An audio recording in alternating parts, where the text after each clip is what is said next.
pas de contrat, pas de chocolat, quoi. Bon. Est-ce que ouais, c'est pas mal. Les parades sont faites pour être paradées.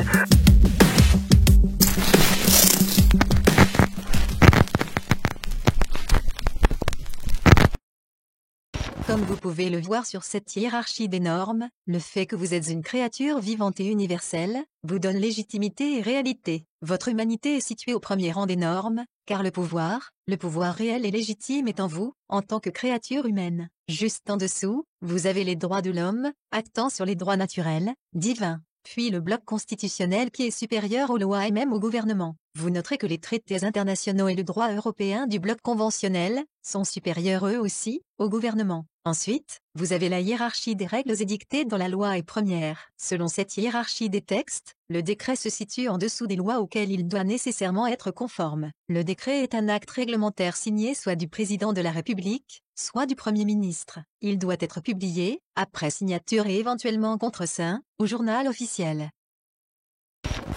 France. Pourquoi le Code général des impôts n'est pas légalement opposable? La loi du 31 décembre 1948 qui est censée donner valeur législative aux dispositions du Code général des impôts ne le fait qu'au regard des textes eux-mêmes rassemblant les dispositions sous forme d'un acte réglementaire, décret du 9 décembre 1948, qui n'a pas été publié au journal officiel. Cette absence de publication prive donc le Code général des impôts d'existence légale et cette carence de publication ne saurait être compensée par la disposition législative du 31 décembre 1948. En effet, l'acte produit est fait dès son émission mais il n'est opposable au tiers qu'après avoir donné lieu à publication. Bonjour. Bonjour. On vient pour une information parce que en fait du coup mon ami a reçu un avis à tiers détenteur le 31/08. Oui. Justement pour une location sur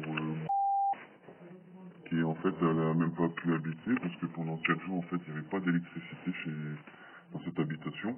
Ouais. Donc elle a dû dormir 4 jours à l'hôtel et au bout de 4 jours en fait il n'y a toujours pas eu d'électricité donc elle a décidé de résilier son bail. Oui.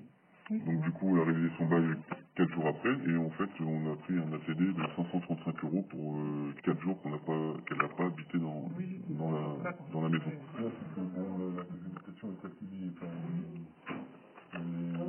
appréciée au 1er janvier de l'année de la position. Oui. Bon, après, éventuellement, on pouvait aussi faire une déclaration auprès du centre des impôts en expliquant votre situation. Bah, c'est ce qu'on fait. Oui, mais il doit pas devoir ça. Bah, c'est ici. Ah oui, mais... Je vais expliquer. Et après, pour réclamer, c'est à... D'accord, mais qui est... C'est bien. C'est notre trésorier, c'est le trésorier ici, mais nous, ici, on s'occupe du recouvrement de l'impôt. D'accord. Le recouvrement de l'impôt. Donc, en fait, qu'est-ce qu'on peut faire? Il faudrait éventuellement écrire au centre des impôts en expliquant votre situation. Écrire au centre des impôts, d'accord. Je vais vous donner la... C'est bien, mais... et est-ce que, monsieur... Vu que c'est votre comptable public qui est ici en charge du recouvrement, c'est ça que vous m'avez dit? Oui, c'est ça. D'accord. Et en fait, est-ce qu'il y a eu un titre exécutoire signé de la main du juge pour pouvoir se permettre de faire l'ATD? Parce que moi j'ai... oui, moi j'ai le droit, moi j'ai le, comment dire, le texte de loi qui dit bien qu'il appartient au comptable public lorsque le tiers saisi mis en demeure par l'avis à tiers détenteur refuse de payer la dette fiscale ou ne répond pas de saisir le juge de l'exécution afin de délivrance d'un titre exécutoire. C'est un texte de la Cour de cassation. D'accord. Alors, est-ce que cette personne a eu un titre exécutoire signé de la main du juge pour pouvoir faire cette action, s'il vous plaît? Bien sûr, certainement. Où est ce titre exécutoire? D'accord, mais nous, ça fait partie de notre travail. Oui, mais ça, c'est la loi. Ça, c'est... Oui, mais l'impôt n'est pas une obligation, c'est un consentement. C'est écrit dans les déclarations des droits de l'homme. Ah non, c'est pas une obligation, c'est un consentement. Déclaration des droits de l'homme et du citoyen. Article 14. Tous les citoyens ont le droit de constater, par eux-mêmes ou par leurs représentants, la nécessité de la contribution publique, de la consentir librement, d'en suivre l'emploi, et d'en déterminer la quotité, l'assiette, le recouvrement et la durée. On va pas discuter sur les mots. On va pas discuter sur les mots, mais c'est les lois.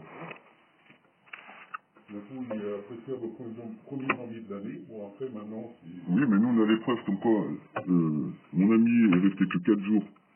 Oui, mais elle n'a même pas pu habiter dans la maison parce qu'il n'y a pas d'électricité. Oui, mais quand vous n'avez pas, directé au centre des impôts pour expliquer... On vient de recevoir un ATD, on n'a même pas reçu de courrier ni rien. On vient juste de recevoir.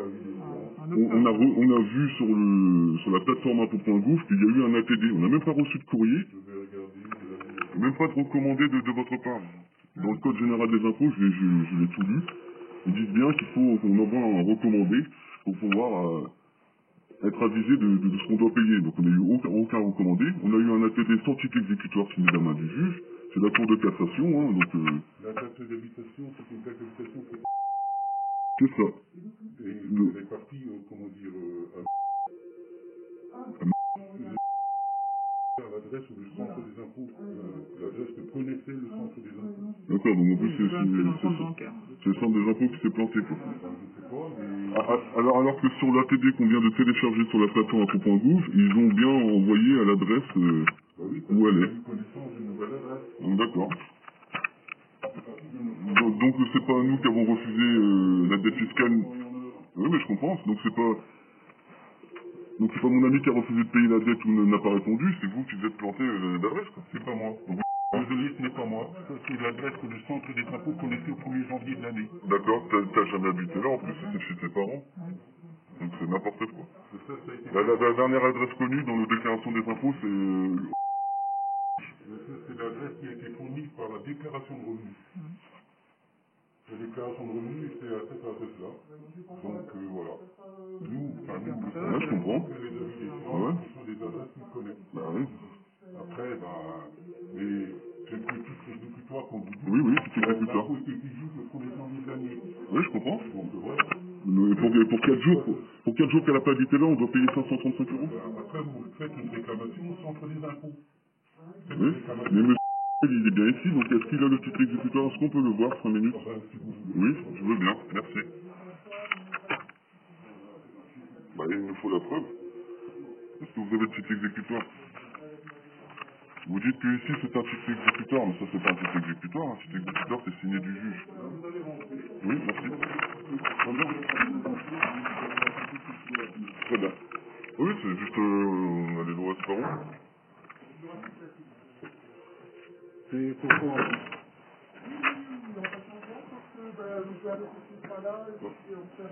Bonjour. Oui, monsieur. Ouais, enchanté.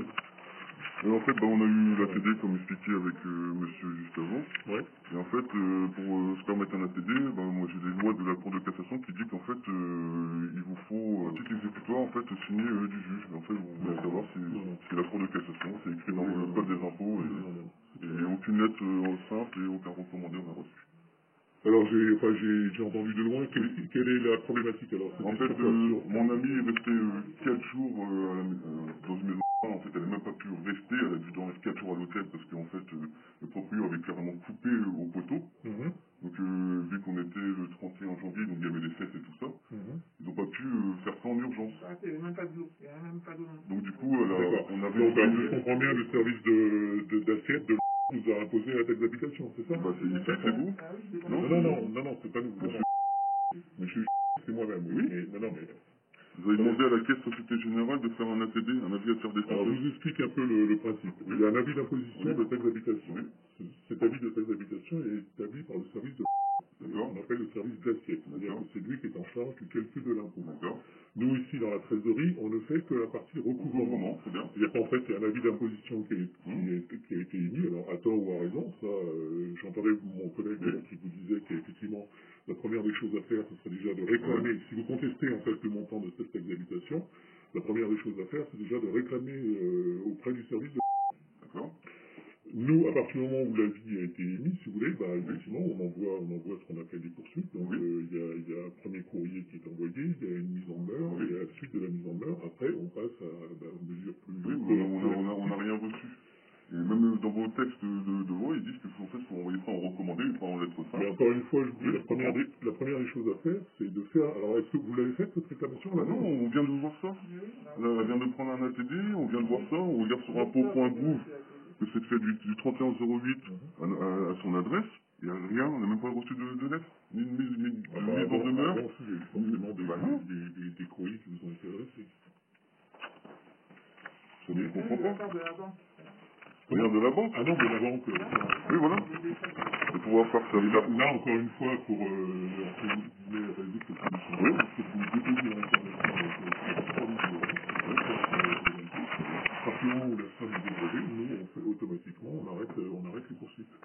tant que l'imposition, si vous voulez, est maintenue, entre guillemets, enfin, s'il n'y a pas de démarche de votre part au niveau contentieux. Oui, mais comment voulez-vous savoir comment faire une démarche si on n'est même pas au courant? Oui, mais très bien. Et donc, du coup, est-ce que vous avez le titre exécutoire fait par le juge? C'est dans votre code des impôts. Nécessité d'un titre exécutoire délivré par le juge de l'exécution. Par 2 avis, la Cour de cassation a précisé, s'agissant d'ATD, que la mise en cause du tiers détenteur défaillant nécessite la délivrance par le juge de l'exécution d'un titre exécutoire à son encontre. En l'absence de dispositions particulières, cette saisine du juge doit être présentée selon les formes ordinaires de l'introduction de l'instance par voie d'assignation. Le refus de paiement par le tiers détenteur. Les comptables publics recourant à des actes de saisie dotés de l'effet d'attribution immédiate prévu par l'article L211-2 du Code des procédures civiles d'exécution, peuvent bénéficier des dispositions de l'article R211-9, qui prévoit qu'en cas de refus de paiement par le tiers saisi des sommes qu'il a reconnu devoir, ou dont il a été jugé débiteur, la contestation est portée devant le juge de l'exécution qui peut délivrer un titre exécutoire contre le tiers saisi.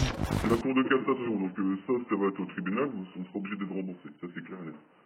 Si vous avez pas, est-ce que vous allez demander au juge un titre exécutoire pour pouvoir faire votre action? C'est la question. Et si oui, avez-vous le titre exécutoire du juge? Je sais pas. C'est la Cour de cassation, c'est dans le Code général des impôts. Dans quel cas de figure, etc. Dans quel cas de figure? Dans le cas de figure, si la personne ne répond pas ou ne veut pas payer. Donc pour vous, vous m'avez dit qu'on n'avait pas répondu ni payé parce que vous avez lancé l'action. Et est-ce que vous avez lancé l'action par rapport à un titre exécutoire ordonné par le juge? Ce qui fait foi, c'est l'avis d'imposition. Oui, je comprends. Et s'il fait foi pour un ATD? Non, mais... Est-ce que vous contestez la Cour de cassation? Non, mais là, vous me sortez un extrait, je sais pas d'où ça sort. C'est dans votre code général des impôts. On a des procédures. Oui, mais je comprends. Non, mais... Nous, on va s'ils veulent rien faire, on sera obligé de déposer une plainte auprès du procureur de la République en votre nom, parce que c'est vous qui avez fait l'avis à tiers détenteur parce que votre nom apparaît sur la télé. Et moi, je l'assume. Et ça sera de l'extorsion de fonds.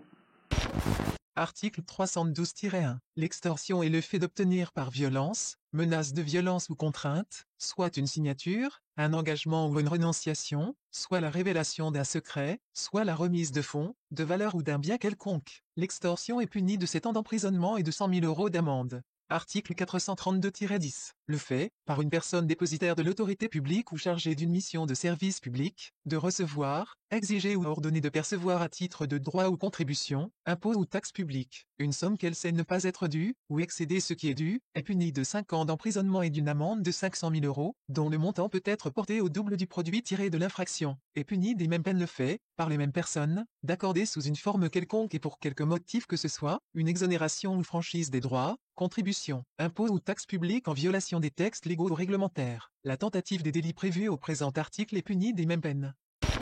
Mais encore une fois, je vous dis, la démarche... Oui, je comprends. La réclamation. Donc, à qui on écrit? Alors... Service de... Vous avez toutes leurs coordonnées, là, ici, sur le... Enfin, là, vous l'avez pas entièrement, si vous l'avez ici, voilà. Service des impôts de... D'accord.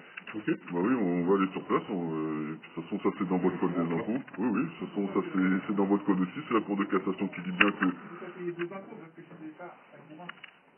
Non, mais vous pouvez même voir, regardez. Attends, on va montrer le petit papier de la dame. Parce qu'on a été obligé d'aller voir l'ancienne propriétaire, qui nous a fait justement une attestation sur le maire. Comme quoi, elle a bien résilié le bail au... Et que nous, on est rentré le... Mais là, donc ça fait même pas 4 jours. C'est quelle taxe d'habitation, là? C'est celle de...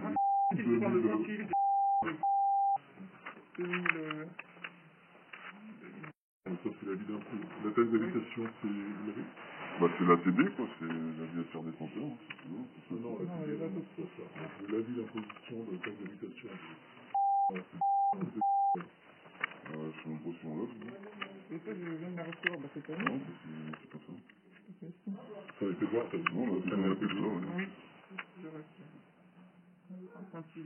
Sur la plateforme. Un ATD de 535 €.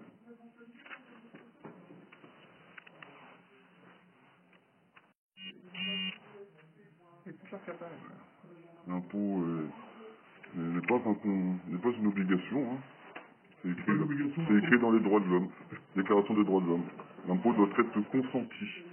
Vous me sortez la loi, hein, comme quoi l'impôt est obligatoire, mais c'est juste un code des impôts, il n'a même pas été décrété.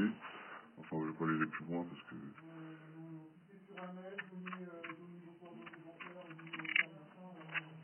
Vous pouvez me donner votre date de naissance?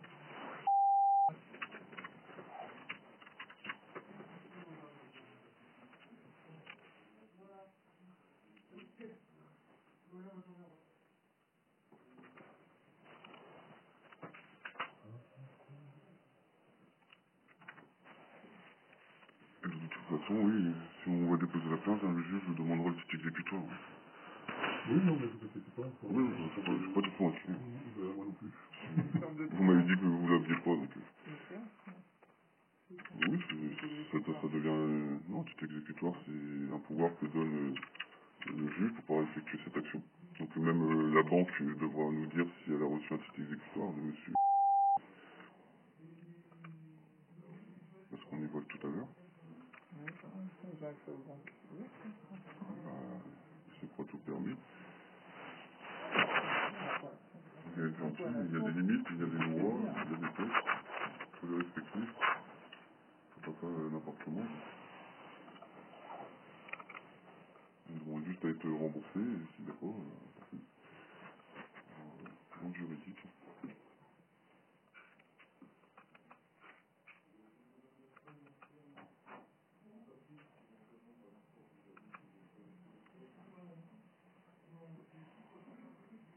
Alors, vous y étiez à quel moment à cette adresse-là, alors? Et vous en êtes parti à quelle date? Alors, j'ai été hébergé chez un ami. Moi, je suis parti de...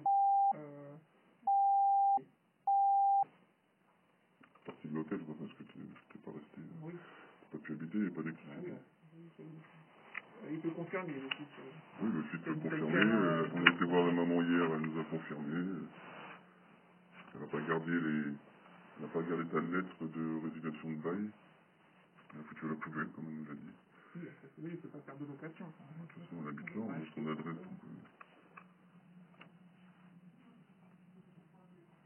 Donc ça sera d'accord, c'était celle de...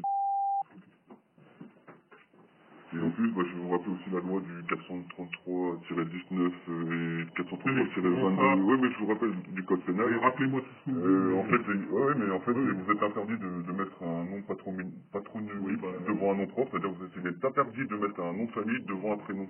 Oui, donc vous êtes aussi passible d'une grosse amende. Pas de problème.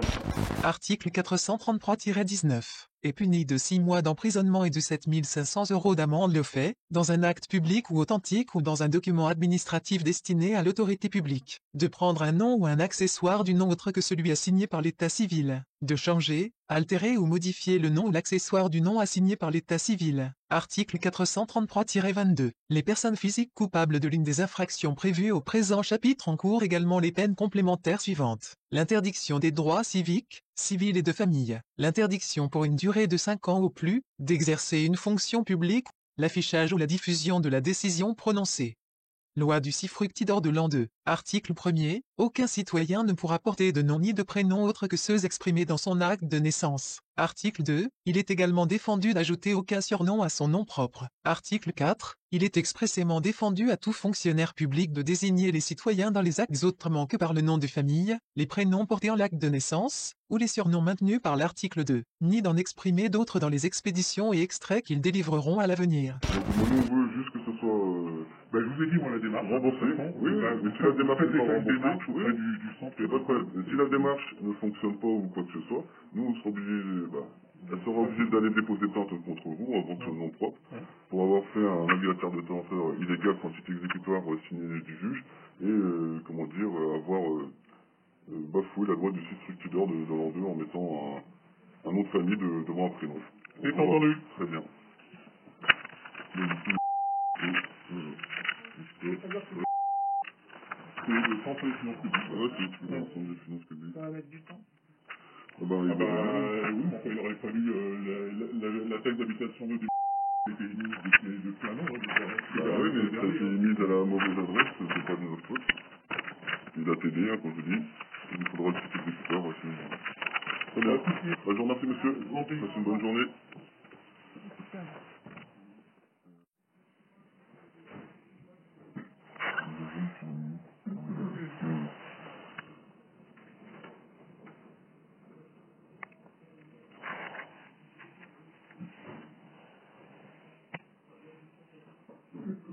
Moi, je vais constater l'original, je vais vous en donner un double. D'accord. Est-ce que vous pouvez aussi l'attestation de l'ancienne propriétaire? Oui.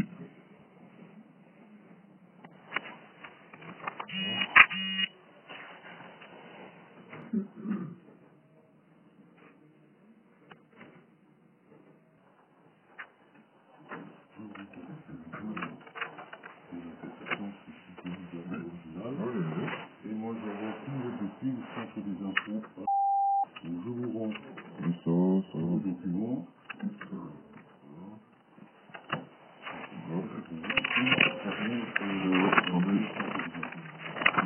Du coup, pour le remboursement, comment ça va être remboursé? Le remboursement, le centre des impôts va établir un dégagement total. Oui. Vous recevrez un document où vous attestant le type de dégagement en copie. D'accord. Et nous, on le recevra de notre côté ici. D'accord. Et on vous rembourse dès qu'on a un dégagement. Oui, mais comment? Ah ben, ce sera soit par chèque du trésor, soit par virement. Plutôt virement bancaire. D'accord. Et pour le virement bancaire, bah justement, vous allez laisser un RIB parce qu'on n'arrive pas à changer le RIB sur un point de vue. Il y avait de maintenance en cours. D'accord. Bah, écoutez, je le conserve. Et dès qu'on a le dégagement, on rembourse. D'accord. Donc ça sera remboursé. Parfait. Très bien. Oui. Très bien. Donc, on ne va pas engager de poursuite.